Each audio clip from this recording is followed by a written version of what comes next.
Manjeri central ജംഗ്ഷനിലെ traffic സിഗ്നലാണ്. Signal പ്രവർത്തനരഹിതമായിട്ട് ഒരാഴ്ചയിലേറെയായി. Signal നിലച്ചിട്ട് ഗതാഗതക്കുരുക്ക് നിയന്ത്രിക്കാൻ പോലീസ് ഉദ്യോഗസ്ഥർ പാടുപെടുന്നത് ഇവിടുത്തെ സ്ഥിരം കാഴ്ചയാണ്. സിഗ്നലില്ലാത്തത് കാരണം അമിത വേഗതയിൽ ചീറിപ്പായുന്ന വാഹനങ്ങൾ ഓരോ സെക്കൻഡിലും കടന്നു പോകുന്നു. ഇടതുവശത്തേക്ക് സിഗ്നലിട്ട് വലതുവശത്തേക്ക് തിരിയുന്ന സ്ഥിരം പ്രവണത ഗതാഗതക്കുരുക്കിനും അപകടത്തിനും കാരണമാകുന്ന ഒന്നാണ്. സിഗ്നൽ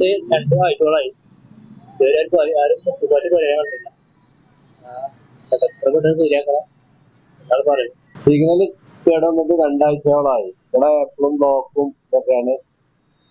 പിന്നെ വാഹനങ്ങളൊന്നും പോകാൻ കഴിയാതെ പോലീസുകാരില്ലാതെ ഒരു ഇല്ല. രാത്രി വരെ ബ്ലോക്ക് ഉണ്ടാകുന്നുണ്ട്. റോഡിന് വശത്ത് പാർക്ക് ചെയ്തിരിക്കുന്ന വാഹനങ്ങൾ ഈ റോഡിലൂടെയുള്ള സുഗമമായ ഗതാഗതത്തിന് തടസ്സം സൃഷ്ടിക്കുന്നുണ്ട്.